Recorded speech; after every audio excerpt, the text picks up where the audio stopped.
1 p.m. Pakistan Standard Time. Assalamu alaikum. This is Radio Pakistan. The news read by Asma Hafiz. First, the headlines.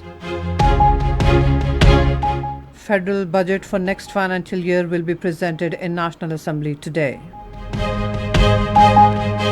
British government has welcomed Pakistan's desire for peace and reaffirmed its strong interest in preservation of peace, restraint and diplomacy in the region. Indian media's reputation has been seriously damaged globally due to the spread of fake news. 60 Palestinians have been martyred in an Israeli attack on Gaza. And now the news in detail.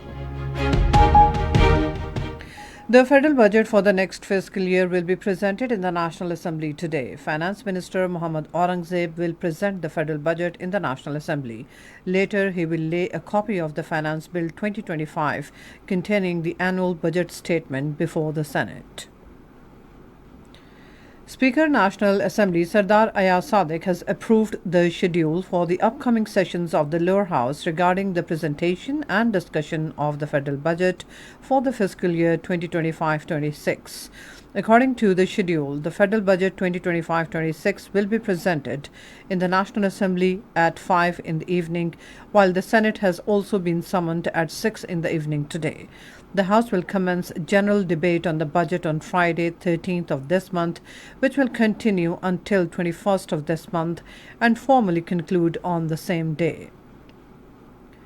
The Finance Bill 2025 will be taken up for approval by the National Assembly on 26th, while supplementary grants and other related matters will be discussed and voted on 27th of this month. A high-level parliamentary delegation of Pakistan led by PPP chairman Bilawal Bhutto Zardari has called on British government to continue playing a proactive role in facilitating dialogue between Pakistan and India.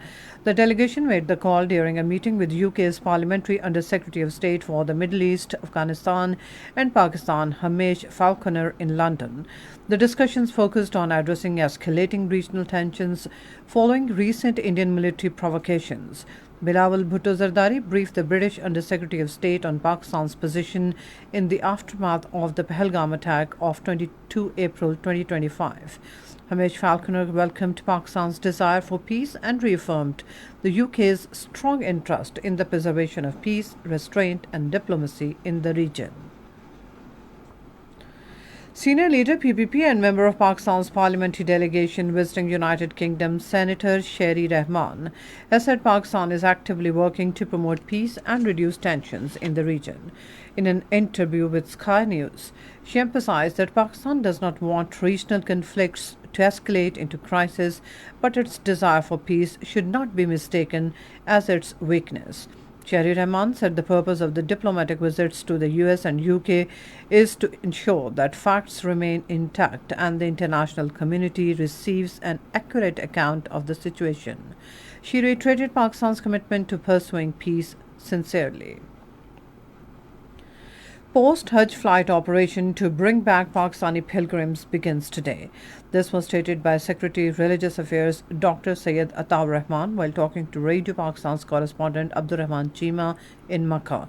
Sharing details, he said Pakistan International Airlines flight PK732 carrying 307 Hujjaj will leave Jeddah for Islamabad. Similarly, the first post-Hajj flight from Medina PK703 will depart for Lahore on Thursday. Furthermore, the Secretary said the flight operation will continue till 10th of the next month. A total of over 88,000 Hujjaj under the government scheme will be transported to Pakistan via 362 flights. Indian media's reputation has been seriously damaged globally due to the spread of fake news. According to Arab Times Online, journalistic standards in India are declining with a rise in nationalism and a deficit of trust which has led Indian media to mislead the public and spread lies and sensationalism. Arab Times Online said that during India-Pakistan tensions, Indian channels broadcast fake news about military victories using fake footages and video games. It also mentioned that freedom of the press in India is in danger as the Indian media is suppressing voices that challenge the government narrative. Global observers and local journalists have expressed concern, viewing Indian media as a potential threat to democracy. At least 60 Palestinians have been martyred in an Israeli attack on Gaza. According to media reports, the martyrdom toll has crossed the figure of 54,900 Palestinians in the result of Israeli relentless strikes since October 2023. Pakistan national football team will take on Myanmar in Asian Football Confederation Cup qualifier in Yangon today. The match will start at 3:30 p.m. Pakistan Standard Time. And that's all from the newsroom. For more news and analyses, log on to our website radio.gov.pk and also watch live video streaming of our bulletins on the link facebook.com/Radio Pakistan News Official.